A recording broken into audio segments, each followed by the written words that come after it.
acknowledging they are forward-leaning about it. The options are essentially stop providing services or do it for free. The economy is a system that was designed. We can redesign it to get the outcomes we want to see. Actually, this wasn't inevitable. You had a choice about what you gave your money to, and you chose to keep your promise to the landlord. It is quite devastating to see this current government absolutely trash what has been a really good track record with disability. The complete lack of investment into Te Ao Māori. What is the top priority for that $15 billion? The government says the top priority for that $15 billion is tax cuts. But it's not fair that a religious group like Destiny Church stands outside a school. If it was any other protest group, parents would not accept that.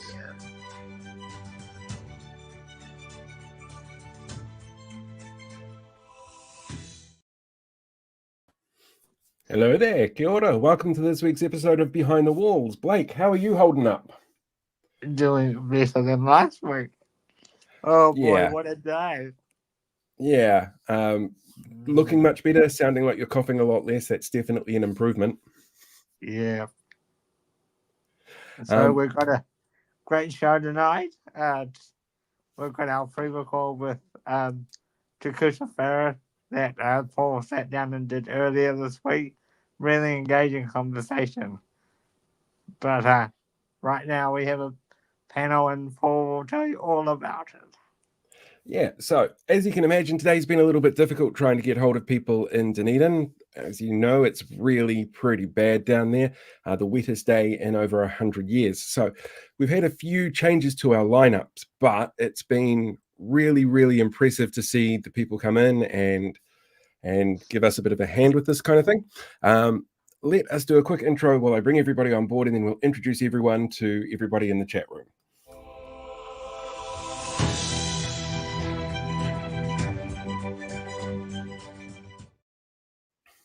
I don't think I've ever had 5 guests on here at once. It's first time for everything.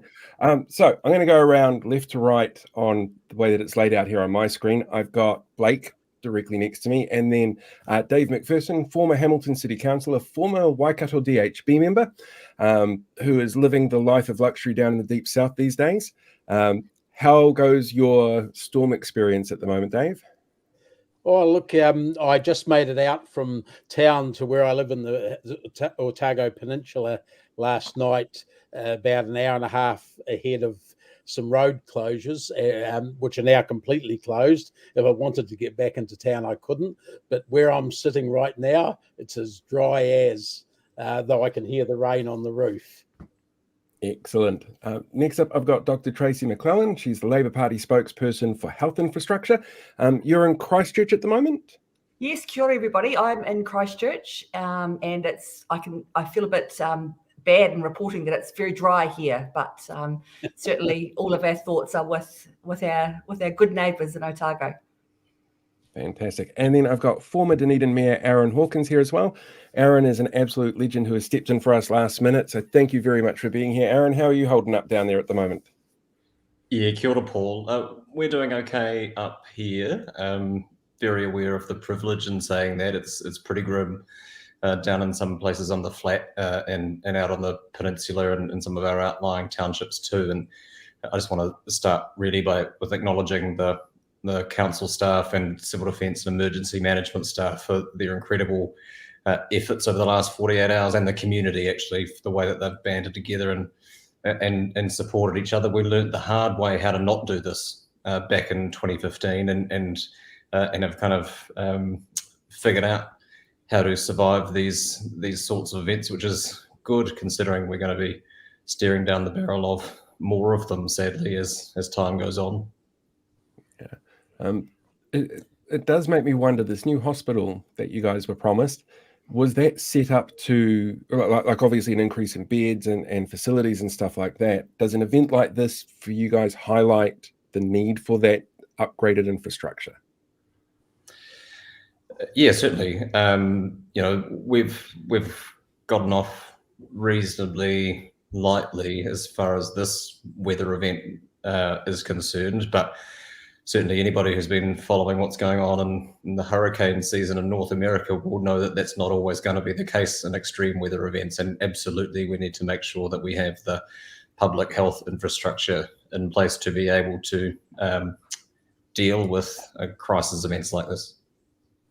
If I could add to what Aaron said, which I totally agree with, Paul, 3 weeks ago, a good friend of ours had a brain aneurysm just south of Dunedin, where she lives, and was rushed into Dunedin Hospital. That was fine, but because they are a bit short-staffed at the moment in that specialist area, she had to be flown up to Christchurch for an emergency operation. And she's fine now, and she's back at home, just south of Dunedin, but she would not be able to be flown up here in this weather we've got at the moment. And she, in that circumstance, she wouldn't be with us. I wouldn't expect after a day or so like this. Anything you want to add there, Tracey? Yeah, well, I mean, weather events like this and any sort of disaster situation or just makes you realise the vulnerabilities in New Zealand, and the fact that we're a big long country that doesn't always have huge pockets of population in some areas, but we've got to make sure that health and access to health is equitable, and that people, no matter where they live, can access particularly that tertiary level care that Dave's describing when something goes dreadfully wrong. And, we need to make sure that the South Island in particular, which tends to miss out sometimes in the consideration of all things, isn't left, at the mercy of not having decent structure and decent health infrastructure. And equity can't just depend on finances, how many people in a particular area might pay taxes. If we are one nation, as some people like to say, then we need to treat all our residents like that and let them have equitable access to public services. Absolutely. And I think one of the issues... Oh, sorry. No, go on. I was just going to say one of the issues what's really really special about the Dunedin Hospital and the new Dunedin Hospital is the fact that it's a world-class medical school. And how do you retain workforce? Because as Dave said, sometimes, in particular at the moment, it's incredibly stretched. How do you maintain workforce when you give them grotty conditions to work in? It's not going to be the most attractive way for people to spend their informative young doctor years, and they head off overseas. Yeah, that's a really important point, that this is not just, the Southern Regional Hospital, while certainly important to the people who live in this wider area for the reasons that Dave's described, it's not just about a facility that caters to the needs of the people who live here. It's let's not forget that this catchment also includes the southernmost suburb of Auckland, that is Queenstown, and the people who like to come and visit. And we're quite fond of it as a country, funneling people into Queenstown as visitors. They also need access to medical care when they're in that region. And indeed, as a tertiary teaching hospital, we train doctors by the thousands to service the rest of the country. So it's a bit cute, really, to argue that we don't have the population to justify or deserve adequate access to public health care, because it's not just about the people who are living here. This is a far bigger issue, and one that indeed affects the whole country. However Herculean the assumptions might be about any future med school operations at Waikato University or otherwise, and wasn't it poetic for that to be announced to be continuing on the same day? We got 35,000 people from Dunedin and the wider region taking to the streets, thousands and thousands of those on their first ever protest march to fight for the right to adequate public health infrastructure. Absolutely. Sorry, Blake. So, Tracey, I'll come to you, and then Aaron, I'll come to you. So, Tracey, what what was your inspiration behind calling an urgent debate last week in the House? Well, urgent debates. Apart from the hospital itself, obviously. Yeah. Well, it was, thanks for that, Blake. It was because the Rust report came out, and therefore Ministers Retty and Minister Bishop went down to Dunedin, and on the basis of that Rust report made an announcement. And I had heard that they were going to make an announcement and thought, okay, this might be a good one. Take your gloves off for a bit and, prepare for a good announcement. And when I heard it, I was just shocked. I think they thought they were going down there to take the heat out of the planned march on Saturday, and they just made it worse. So it did, to my mind, cross that threshold for needing an urgent debate. And obviously, all you can do is put your application in and hope that the Speaker sees it your way. And it was a good chance to make the issue front and centre, and for it to be something that everybody in New Zealand could consider, not just the people of Dunedin, particularly given that the government announcement was pitting one region against another, essentially, saying, if we do Dunedin Hospital, then poor old Nelson will miss out, and Hawke's Bay won't get much of a look in, and let alone Whangarei. So it was a chance for us to say, no, not going to fall for that. And I went down to the protest on Saturday, which was amazing. People were angry, but they were also just so resolute, and it had a good vibe as well, like a determined vibe. And as Aaron was saying, I was towards the back, and I think it took 45 minutes for us to start walking once the front people started walking. And while we were waiting, the Waikato Medical School announcement was coming across my phone, and I just thought, oh, tone deaf. Kicking the guts. And Aaron, for you, you're a former mayor of Dunedin. So we thought reported in Radio New Zealand this week that the current mayors were given assured 2 weeks ago that the hospital was going ahead. So as a former mayor, what's that perspective like now, hearing that it's not going to go ahead? Oh, look, it's incredibly disappointing. And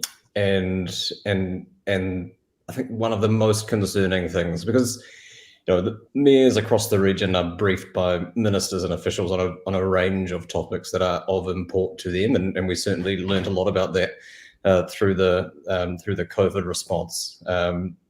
But it is incredibly concerning that the information that is being given to them as leaders in their communities is changing as rapidly as it is. And we've seen this $3 billion figure floated. We have no idea on what basis that has been drawn from.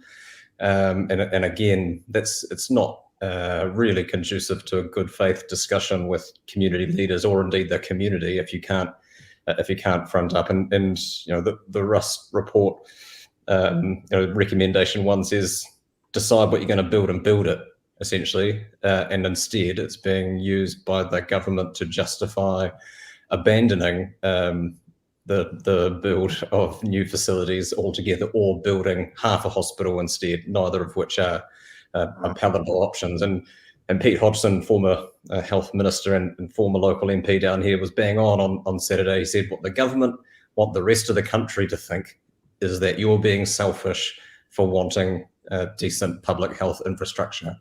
And that's not, I've got no interest in this turning into a parochial scrap for crumbs of public funding for health. Whangarei, Nelson, Dunedin, we all deserve the public health care that our country can afford to build. It's a question not of money. I mean, it is of money, but really this is a political choice that has been made about what is a priority to this government. And tax breaks for landlords and very expensive motorway projects, in some cases right next to existing motorways, seem to have no issue crossing the passing the test for quote unquote affordability. But a tertiary teaching hospital that services the Lower South Island for generations to come somehow is too expensive, and I just don't think that doesn't wash, and I don't think it's convinced many people down here as an argument. And indeed, it has been encouraging the level of support we've seen around the country, and it's good that people aren't falling for that line, because it is a seductive one. I give them that. Mm-hmm. I find it quite ironic that we're having this hospital debate this evening, and yet the Prime Minister had another press conference in a fully built hospital department today.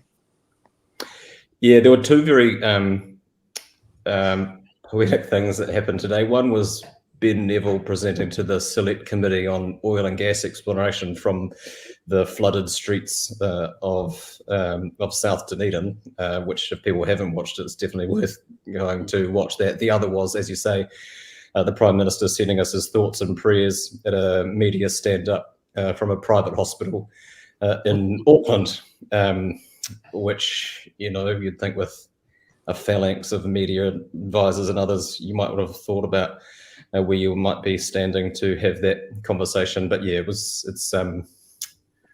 it's pretty instructive, shall we say. Tone deaf, yeah. Mm-hmm. I'd go with that. So I've had a couple of questions come in that I might jump to before they appear off my screen completely. Paul, I'm going to get Tracey to comment on that first. Okay.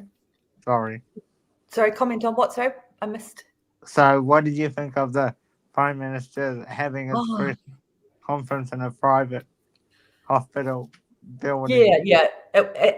Again, it's just tone deaf, isn't it? But the cynic in me says, and I know lots of people are speculating, is this all part of the old chestnut that you sweat the asset, that you manufacture a crisis, and that you start looking at different ways to provide health care in New Zealand that's not the good old public funded model that we're used to.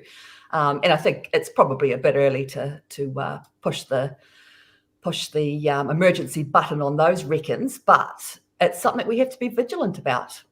And as Aaron said, with a plethora of PR people around him, he still managed to make that mistake, and one's got to question how much of a mistake it was. Mm-hmm. Go ahead, Paul. Okay, so I've started some questions that have come through from people, and I'll get each of you guys to answer this one in your own way. So the first one comes from Sam, and it's in the ballot. He wants to know, do you think that this event, and he's talking about the protest here, will make the government go on a U-turn about the hospital decision? I think, Dave here, I think it'll need more than just what we've done. Well, A, we're going to have to keep the pressure up. B, we're going to have to work on with other, but with other regions such as Nelson and Whangarei, Northland as well, so that get them to reject the argument that they're being pitted against Otago, the south, in terms of public health resources.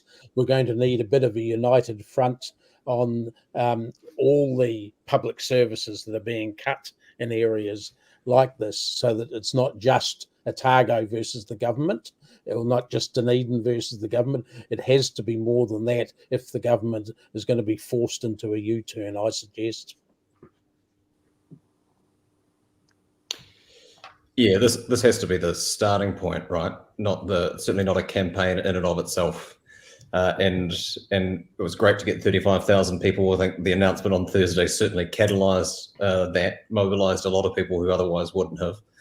I think it needs to be broader than it can't just be a campaign led and conducted by the City Council. It needs to be something that the community take a degree of ownership and leadership of. I would never say never.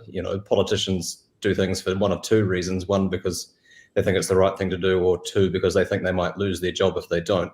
And if you can't win the first argument, you sure as hell can win the second one if you can get enough people to make the case. But I try not to. I grew up on the tail end of the cut the cable years in the deep south, and I try not to be too cynical about it, but you've got a cabinet with one South Island representative in it, and I think that is instructive as to this coalition government's priorities geographically. Queenstown needs investment because it's a tourism cash cow for the country. Christchurch, begrudging acceptance perhaps in the rest of us kind of fighting for seats at the table, really. But certainly this is a regional issue, and it needs to be felt regionally. And it was interesting, there was a community-led march in Wānaka as part of this. We've got the not particularly activist population of Westport also marching in support of public health care. I think people are realising now that the chickens are coming home to roost in terms of this government and its priorities and where they aren't. Yeah, absolutely. And I think you're both 100% spot on. It is the beginning, and it's an opportunity to organise, and it's an opportunity for lots of places in the South Island that often feel a bit left behind and a bit left out to coalesce around an issue and show that solidarity. I went to Nelson on the Tuesday following Tuesday following the protest, and we had a public meeting up there about Nelson Hospital. And as soon as people were coming in the door, the first thing, almost without exception, that they were saying was, pass on our regards to Dunedin. Dunedin need to know we are 100%. And Dunedin, we don't want to be used as the excuse for Dunedin not getting what they were promised. And I just thought that was really encouraging. And it's human nature. Sometimes when a fight goes on for too long, you get worn out and you get used to it, and you start thinking, oh, well, maybe the lines that are coming from the government have some merit to them. Maybe I'm catastrophizing, maybe I'm being unreasonable. And I just think that the community, and it's got to be, at that community level, just need to keep going and keep encouraging each other.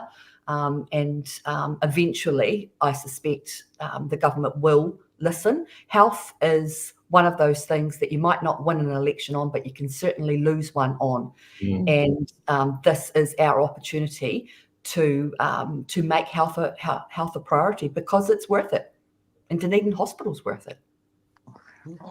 Mm-hmm. All right, another question that's come through from Kiwi Burb. How do you guys feel about bringing back the Ministry of Works? And I suppose a little bit of a wider scope on this one is, do you think it would have made a difference in how much this project's looking at costing and the government's decision to continue with it? Yeah, I think one of the things that we certainly did in government was the Infrastructure Commission, which I think is a step in the right direction. And there is truth to the fact that we don't do infrastructure well. And that's not for a lack of trying, or not for a lack of understanding what needs to be done. But, we just don't have the population base for it sometimes to even have the requisite workforce without having to be dependent on overseas large consortiums to sort of deliver those projects. So with a pipeline and with some more coordination between health and education and various other infrastructure programs, I think we can get much better at that. And a kind of a ministry of work, or a modern ministry of works. I don't know if we want to go back to the old iteration of it, but I think we are moving closer to that sort of grown up modern concept of a ministry of works. I think if you asked the general run-of-the-mill Joe or Jane Kiwi out in the street about what needs to happen in the infrastructure area, they would agree with the idea that it shouldn't be political, that there should be a long-term plan, that it should be equitable across the country, and that it might cost money, and they should know what they're going to get for their money.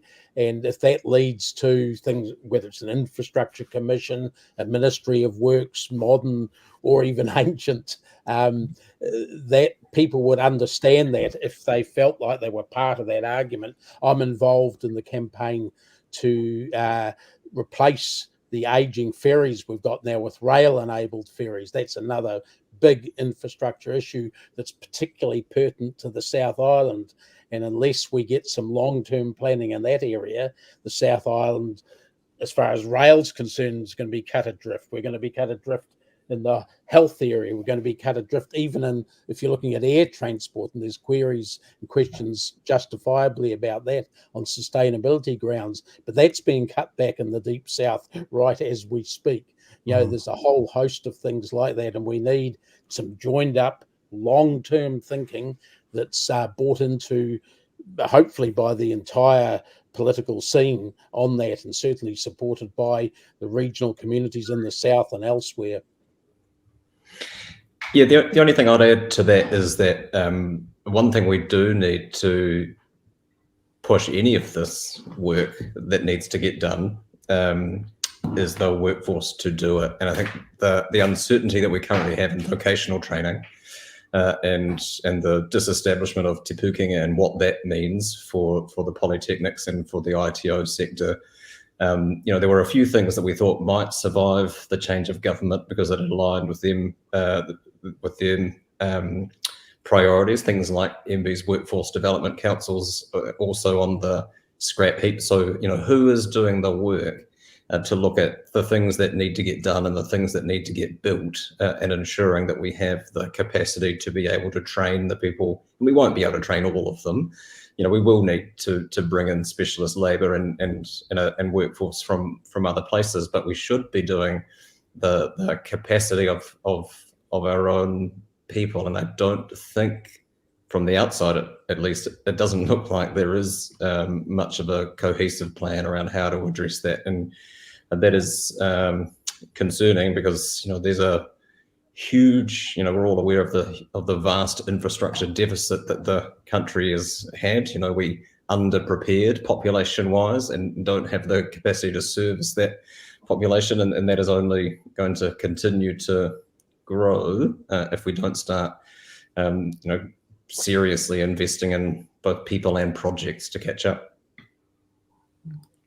And I've got one last question that's come through from the viewers. Would any union plans that could help out here with the fight? Well, the unions have been very active, NZNO in particular. You know, it takes a lot to get nurses out marching usually, and they've been incredibly busy too. Well, that's right. You know, teachers and nurses, you know, and those who negotiate their pay are usually well aware of their reluctance to take industrial action. But they have been, you know, ASMS, NZNO, sorry, the medical specialist union and the nurses union and the other unions have been incredibly useful. And I think they do need to be involved in any ongoing campaigning efforts, because that's what they do, is organising and campaigning and turning people out and taking up the fight, really. I mean, this absolutely is an issue that affects workers and their members, and is absolutely the kind of struggle that they should be getting involved in, as indeed they have been so far. Yeah, and Anne Daniels did a good job on Saturday representing NZNO, and I used to work for NZNO before I was a Member of Parliament, so well versed in what it takes and what we need to do to get not just attention, but to bolster all the resources when we need to get boots on ground and take action. So they'll all of those unions would have got together and thought about the longevity as well, and making sure that we don't allow people to just satiate into this, oh well, nothing more we can do about it. So they'll have plans, and they'll be working together to make sure that those are good plans so that everybody can get involved in. Yeah, I think also the hospital protest in Dunedin and elsewhere, hopefully. And by the way, Westport was a similar proportion of residents out on the streets as we had in Dunedin. Even though it seemed smaller, it wasn't proportionally. I think the hospital protest is an iconic thing at the moment. We get the rest of unions in New Zealand behind, and other community organisations, NGOs, all sorts of organisations, not just the unions. It really is an opportunity for a united front sort of coalesce around health. I think that will be something that's very hard for the government to resist. Yeah, and one of the other. Oh, sorry. I was just going to say, as you said, Dave, about the ferries, one of the things that interests me, that's also got a $3 billion, magical $3 billion. That must be the threshold where things just get really scary and people go, oh, no, we can't have that. It's $3 billion. Unless it's a landlord's tax cut, Tracey. Well, the landlord tax cut was only 2.9. That was 2.9. That snuck in there. So, mind you, you added the 216 million for Philip Morris and the backhanders, and we're getting close. I just wanted to say that the other thing that we're lucky to have here, and despite our disagreements over the years, is having a locally owned media company, and certainly the Otago Daily Times have made this crusade that they want to be a part of some of the most outstanding newspaper front pages I've seen over the last 10 days or so, and I think that is an incredibly it's a great reminder actually of the power of the news media as a force for good, and as a way of being able to get a community on board a campaign when they know that this is I've been that wasn't even my first protest march that week, but I saw people walking down the main street that you would never see out on any other calls of crusade. This is one of those rare bipartisan issues that there's no political risk for the ODT in picking a side, and I think there's going to be plenty of risk for politicians in picking the other side, because this isn't going away, and we will fight this, and ultimately we will win it. Yep. Have any National Party MPs shown up, or any coalition MPs been down there since the announcement? No, there was an event to mark the Hillside Workshops revitalisation rebirth was scheduled for today, but not a lot of civic events happened today, as you would imagine. Of course. But that's not new. We didn't see much of them during the election campaign either. And so, that's and while Dunedin hasn't had a National Party Member of Parliament since Richard Walls in the early to mid 1970s, the wider region are very much well served. And Anne Daniels' point was well made on Saturday. Their constituents are being sold short by the U-turn that we've seen here, and while they might choose to take their rural constituencies for granted electorally, that's a brave thing to do, I think, in the current climate. And Anne named every one of them, which was great. Any last questions, Blake? One more question for Tracey before you go. So what's your mission in opposition moving forward to advocate for this hospital to be built? I think my mission in opposition, which has got a nice ring to it, is to absolutely advocate. We had similarly made a promise to build Dunedin Hospital. We'd been through our own ups and downs with the project. As you'll know, it was value managed. It has been reviewed over and over again. There is just a point in time where you go, it's just costing more to do nothing, just do it. And it really is a political choice, as was said earlier. We're not a poor country. If we can give $16 billion in tax cuts, then that is a huge amount of money that could have been spent elsewhere. And it is about political choice, and I was on ZB earlier today, and they were talking about the climate change adaptation inquiry that's just finished. And it was poignant because, as you said, Aaron, even with the Crown Minerals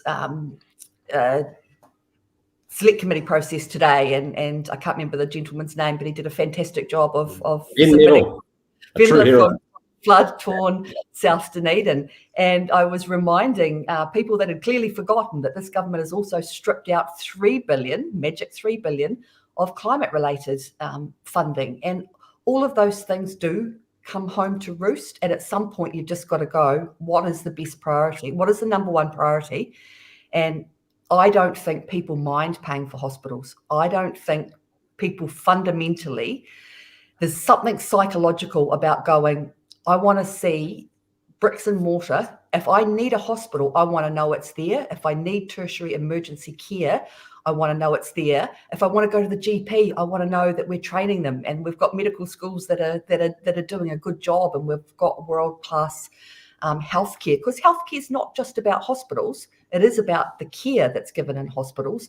But I don't think that people mind paying for that, and it's just a matter of making that a priority. And we have committed to finishing Dunedin Hospital in the way it should be.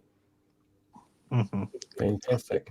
All right, one last question before I let all of you guys go. We do occasionally get members of the coalition watching the content, which surprises me, but they do show up. If you had one message for them over this issue, what would that message be? I would say look at a map and look at what's south of Wellington.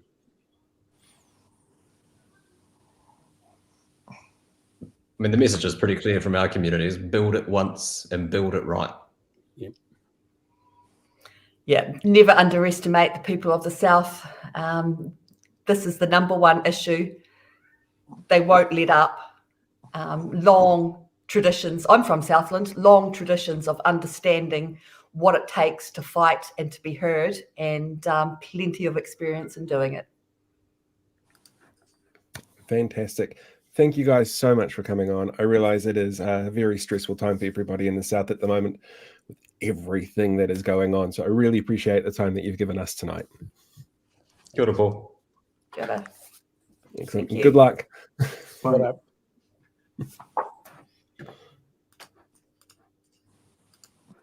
Right.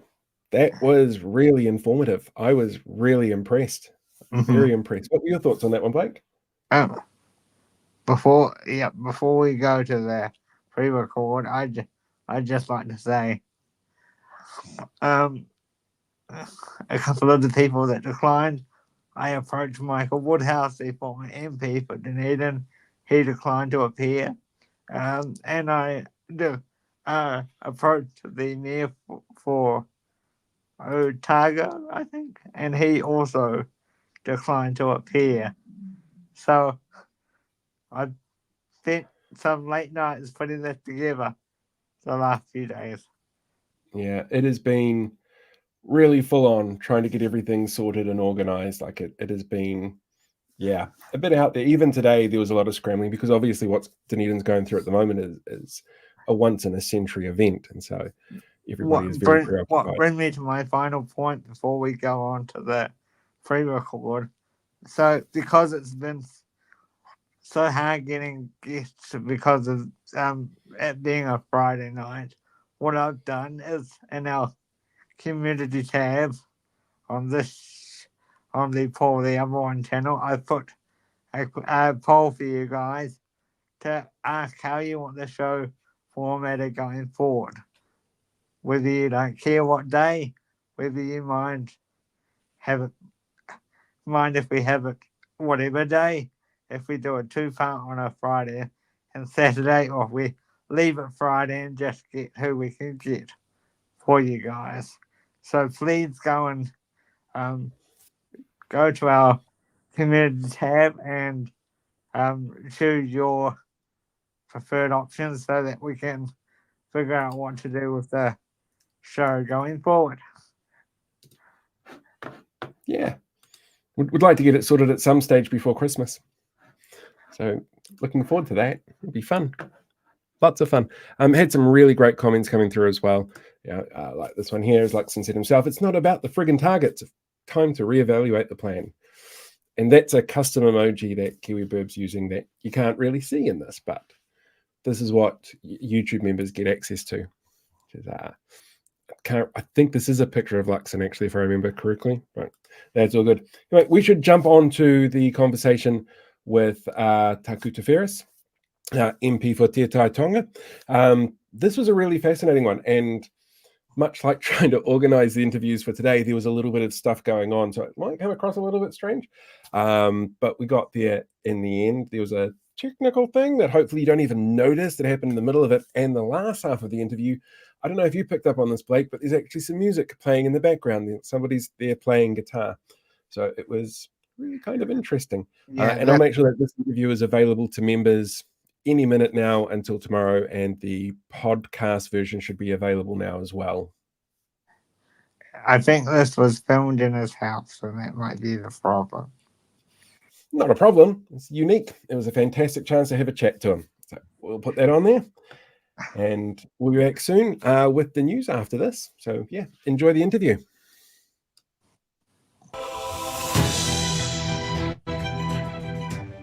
So, joining me now, I've got Te Pāti Māori MP Tākuta Ferris with me, MP for the largest electorate in the country, which must be difficult, like representing that large of an area. So, I guess the first question is how are you, and how are you handling everything at the moment? Yeah, we're not bad. We're not bad at the moment. 3 or 4 months ago, we were just completely bloody under the pump, you know. We sort of got overwhelmed as a new party, new MPs, you know, after the 100 days and then all the run up to the budget, mate. It was a lot to take in. So, but then Parliament has quite a significant break in June and July. So that time just allowed us to reset, take stock, have a look at what actually happened and what we'd been up against, and realise that, wow, far out.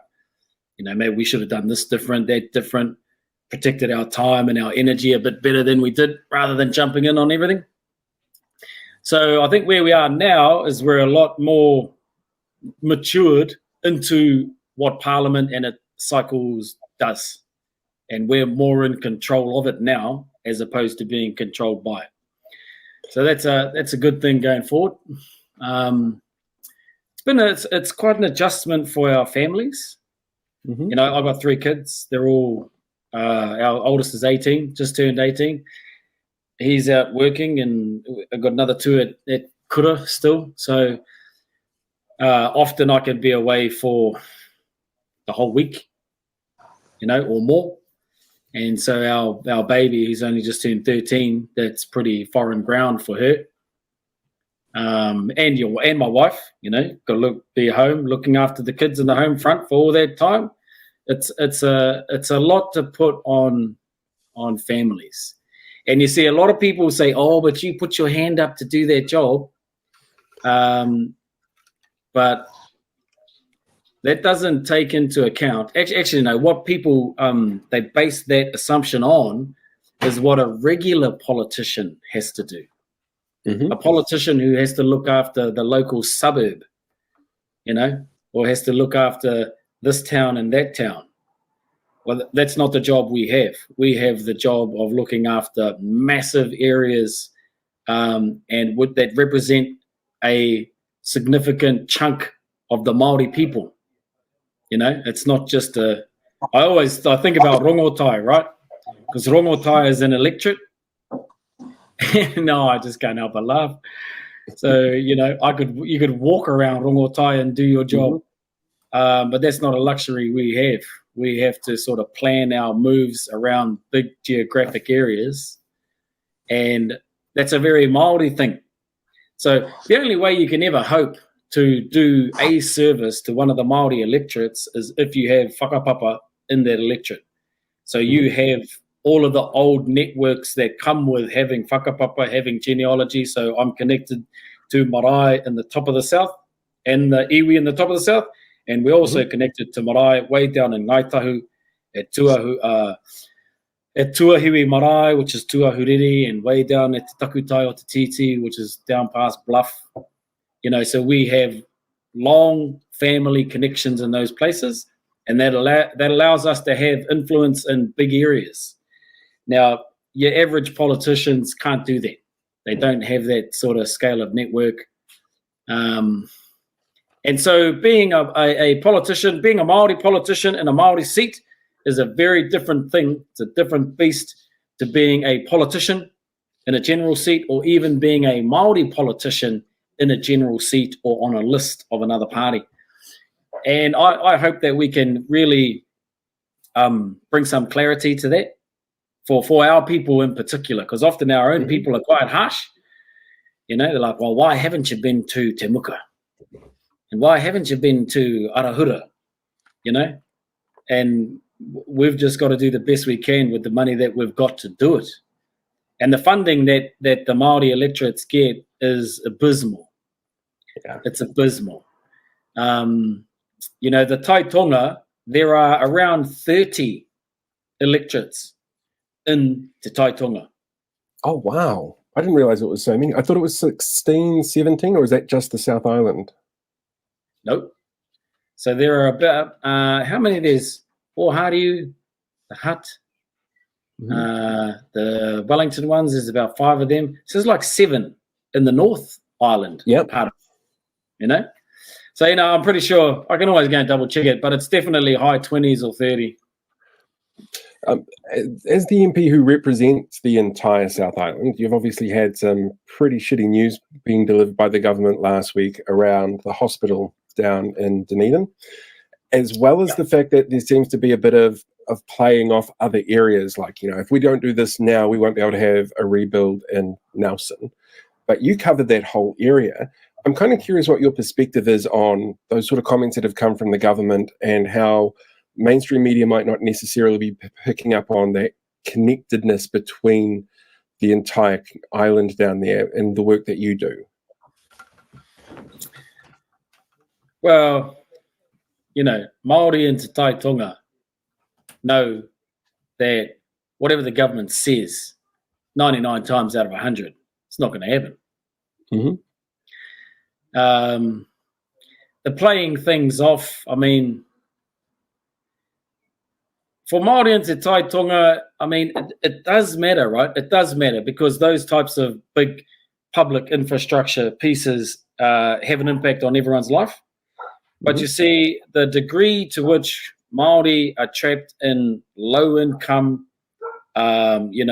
impoverished living standards, below the poverty line, all of that sort of stuff, they can't even get a GP right. Can't even get good access to a nurse for help. So, your $100 million hospital, it's not even on the list. It's not we know that's not going to happen anyway. What we want is my kids or my grandparents or my parents to be able to be looked after straight away when and where they need it. And, our iwi organisations do a good job. And the whānau Ora network has done a good job, but it's still underfunded. It's still under capacity. Required capacity. They work over their capacity, but it's still beneath the capacity need. And here you go, you got the government defunding whānau Ora. That's what they're doing. They're saying that they're not defunding it, but by allowing other providers to bid for the same money, you are defunding it. So, these are the things that really matter to our whānau on the ground. A hospital is nice and it's good and all of that, but we know whatever they say isn't going to get done anyway. So we're more about the immediate need. What's the immediate safeguard? And even those things are not there. I was going to say, you sort of came, this is your first term in Parliament, and you got in at the same time as what some media experts have called our most anti-Māori government ever. Do you think that that's a deliberate choice from this government to ignore those needs, or is that an ignorance thing that some of them just aren't aware of where those needs are and are choosing not to look at that information? Yeah, I think there's a few things that come together to make that storm happen. So, just quickly, bro, won't spend much time on it. You got the problem in this country and its democratic system that sees the old population dominate it. So when you've got a country that's got a young population but they don't get involved, you might want to have a grown-up chat about that. Okay. Just quickly, I recently saw the numbers, the cohorts of voters. So you got 18 to 24, 26 to 32, 32 to all the way up to plus 75, right? And so all of those cohorts are about 300,000 until you get to up above 65. Then it becomes 500,000, and then above 70 is like 700,000. So you're naturally going to have an old people slanted view of the world. And that's what the baby boomers are, right? No secret in this country, no secret around the world. But can the country handle a grown-up convo about it?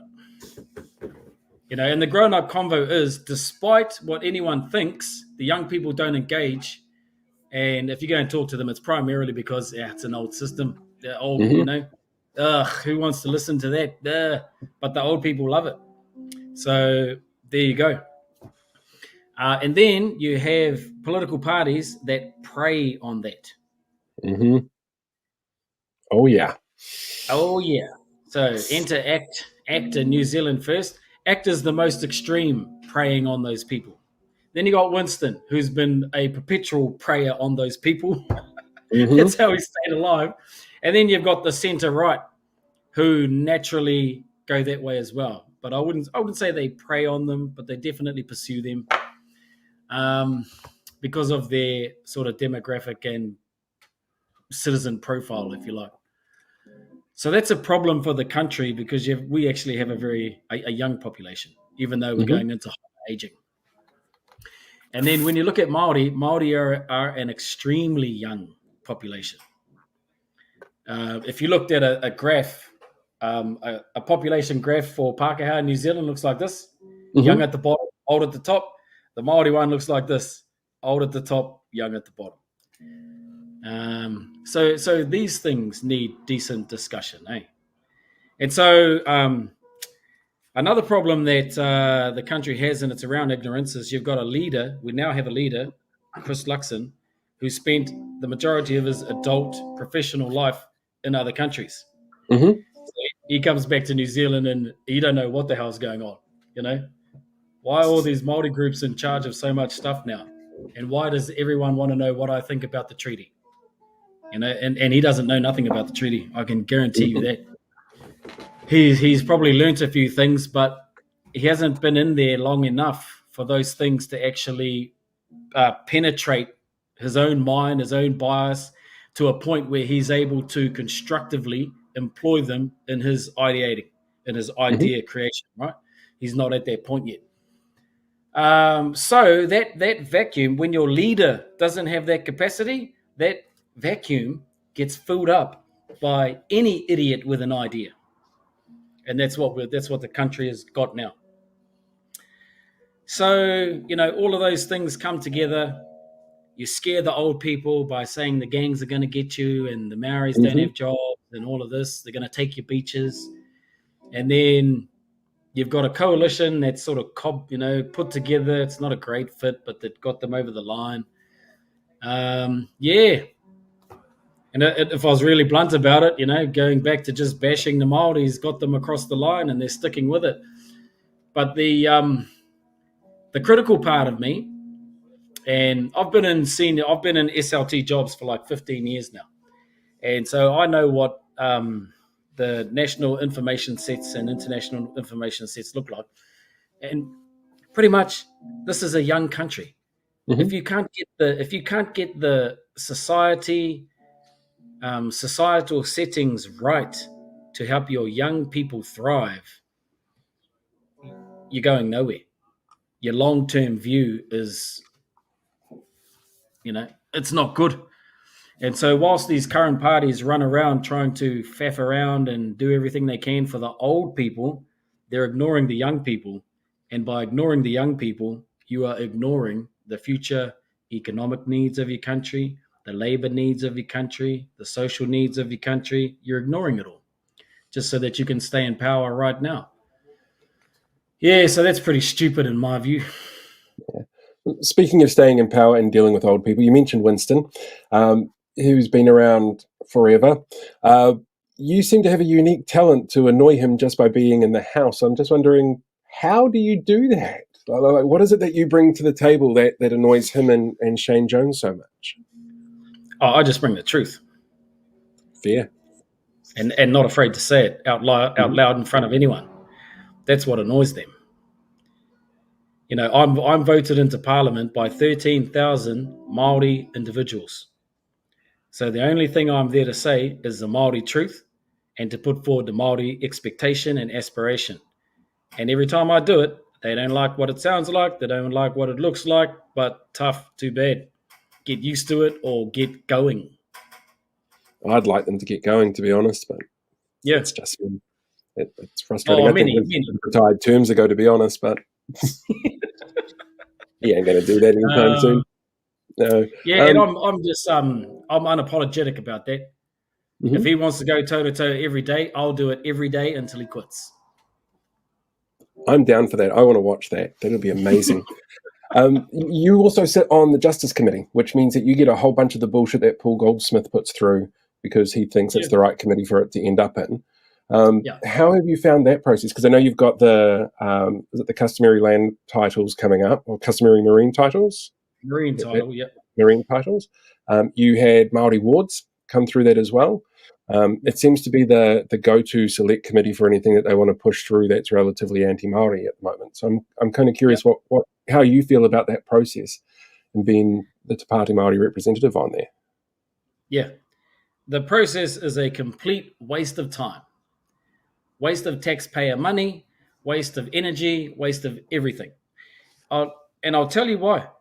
Mm-hmm. I've sat in on all of those ones you described, on the gang legislation, on the ram raid legislation, all of these ones that any fool would understand will have a significant impact on Māori.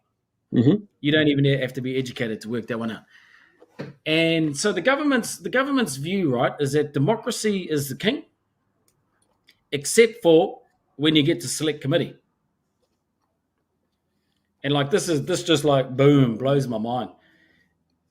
How is this even possible? So let's take gang legislation, right? Because that's been hot. Mm-hmm. Anti-patches. So pretty much what happens in the Justice Select Committee is all of the national justice-related bodies submit. You know, so all the lawyer groups, all the prosecution groups, the defense groups, the Māori lawyers, the anti-prison crew, the pro-children crew, the children commissioner, all of these people come and submit. And on the vast majority of all these bills that are going to be quite anti-Māori, they've all said, no, it's not a good idea. Mm-hmm. Okay, so these are all the authoritative national body, representative bodies in the country. They come along time after time after time and say, no, that's not a good idea because A, B, C, D. With regard to the gang legislation, they said the bill should never have got into the House to start. The bill should be stopped immediately, should be thrown out. That's what they said. It should be thrown out. And the government should have to start again, taking on proper legal advice. Because the government, they don't even take on legal advice. Mm-hmm. And then all the legal bodies come to their select committee, they submit saying, no, not a good idea. And then the government just keeps on doing it. How undemocratic can you get? Where's the public uproar, rage on this one? But more to the point, why is a democratically elected and a devotee of democratic process government allowed to continue? Mm-hmm. There should be a threshold. If 50% of the submitters at a select committee are against the bill, it should be automatically triggered to stop, because that's what democracy says. But no, I was going to say, I know with the Māori wards bill, that was something like 3,000 submissions and 85 to 90% of them were against the changes. And then they turn around and just go, we're going to do it anyway. It doesn't feel like a democratic process. With the customary marine title stuff, I saw this morning Crown Law, somebody leaked a document or released a document that they weren't supposed to, that wasn't redacted properly to one of the media outlets, which says Crown Law said, don't do this, you're going to screw yourself over, and they're still going here and doing it. Do you get much feedback from the public about that kind of just completely ignoring the will of the public? No, we haven't really. And, it's definitely something we want to shine the light on. Mm-hmm. I mean, you've got this democratic process and the government, so National, New Zealand First, and ACT, every week they go on about, well, there was an election and we were democratically voted in, so we won and you lost, so bugger you lot. They just go on and on about democracy, yet the huge majority of the process ignores it. So it needs more education, like right across the board. Everyone just needs to get a little bit more educated. And I don't think it's like it's not some deep level of education. It just needs to be exposed a little bit so people actually recognize that, oh, crikeys. The fast track bill, that had some record amount of tens of thousands of submissions, pretty much 99.9% opposing. Yet they just kept going. I mean, it just makes a mockery of it, doesn't it? Yeah. What does that mean for the next 2 years for you guys?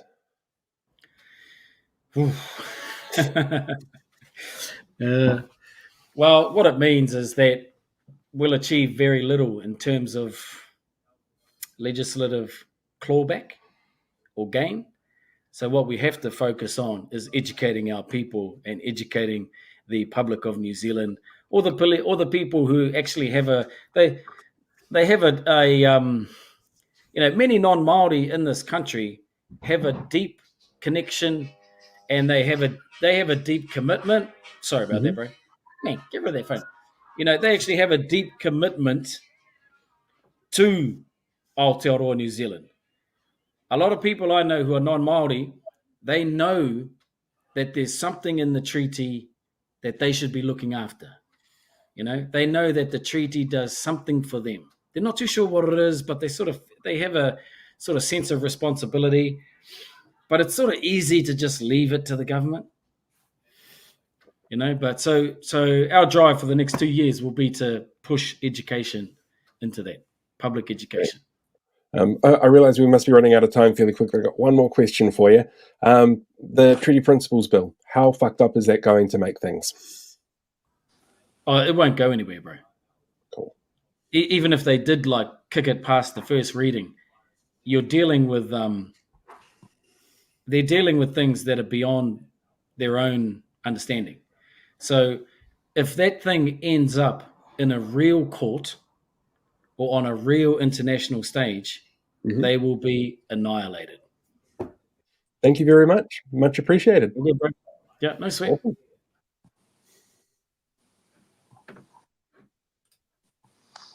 So yeah, that was Tākuta.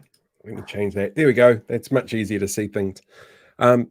It was a lot of fun. I really enjoyed that conversation with him, despite all the technical errors that cropped up. He did not mince his words, boy. No, not at all. As Kiwi Bird says, Daddy Tākuta has spoken. I noticed a little bit in the chat about how people being surprised that he has an 18-year-old. He is 2 years older than me, and I've got what's the date today? The 4th. I have a 27-year-old and a 25-year-old for the next 2 days, and a 22-year-old. So 18 seems kind of young, but that's just me. Yep, your generation started early. Yeah, and the problem is when you start early like I did, you can't then turn around and tell your kids that they can't start early, which is why I'm 44 and have a 6-year-old grandson. Yep. So, yeah. Loving the fact that everybody was loving the interview. It was really impressive. I'm really glad that we got a chance to sit down and have a chat. Yes, I have a 27-year-old. She lives in Cambridge. She is one of the smartest, most artistic, creative people I know, and I have no idea where she got that from. She is amazing. Absolutely amazing. Right. Do you want to give people a bit of an update on the campaign for your petition? Because I see that Kiwi Skirt's been pushing it out there. I also know, I don't know if you know this, do you know how many signatures you are away from 1,600 signatures? Yeah, we're almost at 1,600 now, aren't we? Last I checked, you had 6 signatures to go to get to that point. Yeah, that's what I thought. So yeah, well, all I'll say is we'll be sending some. So for those of you who didn't see it last week, go and check out the clip of what Louise sent us. We'll be sending her some footage over the next week or so in reply that she wanted. So hopefully she'll come on the show before we wrap up season 1 for Christmas. Yeah, so we are looking at the moment for wrapping up season 1 around the end of November. So we've still got a few weeks to go until then. Who knows what will happen between now and then? Anything is possible. But we will be back in 25. Don't worry about that. Yeah, but that's a worry about it later kind of thing. So anything else I should do before I jump into the news? And yeah, working on next week, maybe some election special type thing. But we'll keep you posted. Well, we're so close now to the 1-year anniversary of the last election. So it'd be kind of cool to do something big for it. We've actually asked some front bench coalition MPs along to join us, and they're relatively busy. I'm not sure that will happen anytime soon, but I think it'd be kind of cool to have a chat to them. Or scary. And so you'll be surprised they are keen. Yeah, that does surprise me, but we'll get there. One day at a time. Right. Should we jump into the news then? Yep. Cool. All right. See, I didn't get to show you this last time, actually. I've reframed things slightly because it made it easier for delivery for me. But it might cut you out of the picture of this one, so I apologize if it does that. That's all good. All right. Let's give it a go.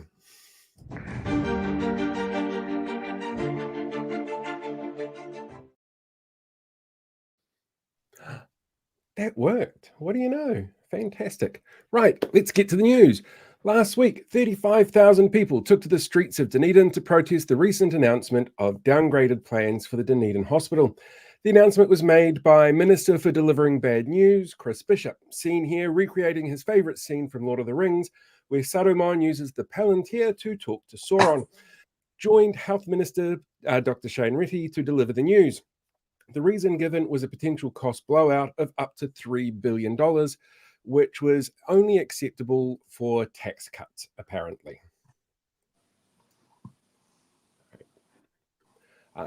On Sunday afternoon, an altercation, or Sunday morning actually, about 2 o'clock, an altercation in Wellington's Dixon Street after the last All Blacks versus Wallabies game has resulted in a diplomatic scuffle as police have requested diplomatic immunity be removed from the partner of an Australian diplomat.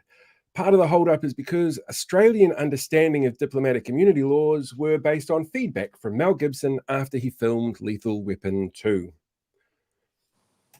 Sovereign citizen Richard Civil, seen here about to tip his fedora and screech "Milady" to some poor woman he's seen on the street, was this week convicted for threats he made against the lives of public figures before he went on the run from police.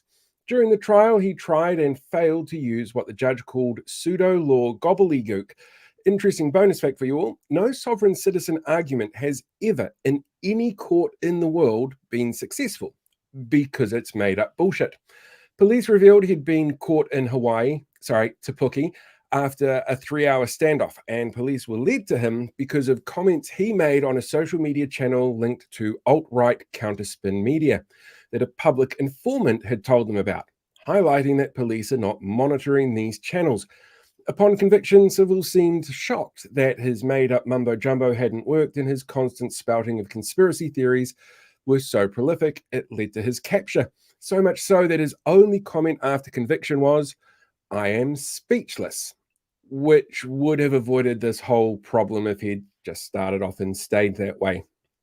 Minister for Tobacco, Casey Costello, seen here watching a smoker quit smoking, has this week fronted media for the first and, if she has her way, final time since controversial law changes that match tobacco company talking points mysteriously ended up in her hands after law changes around heated tobacco products kicked in this week. The independent evidence that she promised media to justify tax rebates to Philip Morris were in fact out of date and funded by tobacco lobbyists, which should come as no surprise since her work at Hobson's Pledge also entailed dealing with things well past their use-by date that are full of poison and spread toxicity. Te Whatu Ora, excuse me, was reported to be on track for a near $1 billion deficit after financial reports. Health New Zealand Commissioner Lester Levy, seen here announcing that the new policy that laughter is the best medicine because it's free, so he won't have to pay for it, forgot to bring to select committee hearings last month. They were finally made public. The report mentions a number of one-off costs and events like back pay, holiday pay, and leave pay being paid out, which are legal requirements and shouldn't be cast as an issue that's causing problems with the health sector that lead to the deficit. But never once actually mentions the fact that Te Whatu Ora is a business, so the idea of turning a profit is not how they should be looking at it. An operational deficit is actually technically a shortfall in funding. But who needs fully funded working healthcare systems when you've got vibes? Government modelling released to RNZ under the Official Information Act shows new oil and gas exploration plans are not likely to see any results for at least a decade. According to the official advice, that means that the short-term impacts on energy supply, which the government lied about to try and justify the decision, and emissions that the government tried to downplay caused by the process will actually be much smaller than expected. But much like the public submission process itself, which only had 4 days that people could get their feedback in, said Shane Jones, Minister of Stripping Resources at Any Cost, seen here knowing that he who smelt it dealt it. Rubble, rubble, rubble. Don't give a shit what you have to say. Simeon Brown, seen here realizing what Shane Jones is talking about when he said he who smelt it dealt it, this week announced the reversal of blanket speed reductions around schools, but put in place under what he claims was the previous Labour government. These reductions were actually put in place by local authorities based on public feedback and screeds of international research on the topic. During the announcement, Brown said, "Sure, some of your kids may die, but that's a sacrifice I'm willing to make." Ex-party leader David Seymour, seen here cosplaying as Paul Rubens as Pee Wee Herman in more than a single photo can actually really portray, had past claims that he never received an official invite to the final public engagement of Kingi Tuheitia before his death, the Koronehana. They've been shown to be false, with official emails between the Prime Minister's office and Seymour being released. Seymour's office said, well, it contained Māori words, so naturally we ignored it. Finance Minister Nicola Willis, seen here trying an old Jedi mind trick to make everyone ignore the economy she tanked, promoted the start of new ECE funding model Family Boost as it came into effect this week. Under the new system, parents must pay for childcare costs up front and every quarter fill out paperwork to reclaim their expenses in what the government is calling a streamlined process that will somehow see families better off. When asked to explain how it works, Nicola Willis pulled out a piece of string and a pack of pins. Today is the final day Destiny Church leader Brian Tamaki, seen here greeting his supporters in the traditional manner they're accustomed to, as well as co-defendants, could file their responses to the High Court in the defamation case being brought against them by Rainbow Storytime. It comes after Tamaki raged at the census data, which showed that the population of the Rainbow community made up almost 5% of the total population in the country, and one of his staunchest defenders on the North Shore was marched out of Birkenhead Library by police and trespassed for illegally filming and threatening behaviour, which included destroying a display that included a rainbow. In which it comes as no surprise because for some of you who've been around for a while, you might remember the story from last year where I was chased down and yelled at by a Destiny Church member on the North Shore. Same guy. Anyway, Tamaki, the self-proclaimed free speech advocate, has also threatened to unleash his totally not a gang man up on pro-Palestinian protesters this weekend if the Prime Minister didn't step in and stop them. And finally, Aotearoa New Zealand has reclaimed the world record for the largest haka ever performed. The previous record, held by the French, was smashed as 10,000 people at Eden Park performed the most well-known haka, ka mate. Participants included US talk show host Conan O'Brien and filmmaker Taika Waititi. In the crowd, National Party MP Paul Goldsmith watched, saying afterwards, "That was nice. Not let's celebrate our unique culture and Indigenous place in the world stage and find ways to ensure equitable outcomes that protect both the culture and those people. Nice, but, still interesting to watch." Anyway, that's it for the news this week. Done and dusted. I just have one question. Is Brian going to beat up any more mayors? Who knows? Or hold them hostage? Yeah. It's a tough one with Brian because I'm 99% certain that he just puts it on for the money. But people are unfortunately enthralled by him. Some people. But yeah. Anyway, I think we've been going for 75 minutes. It's now a good time to go and have a break and sleep. Yeah. And next week we'll see what happens. And yeah, we may or may not be alone, so wait and see. I can't confirm or deny anything. Yeah, well, we'll have guests for next week, so we just need to lock them down. And hopefully there's no major weather events, stupid announcements, alien invasions, idiotic events from the Prime Minister, the usual stuff that gets in the way. But we will make it work for next week. So I guess until then, ka kite, have a fantastic weekend, and we will see you guys all next time. Bye.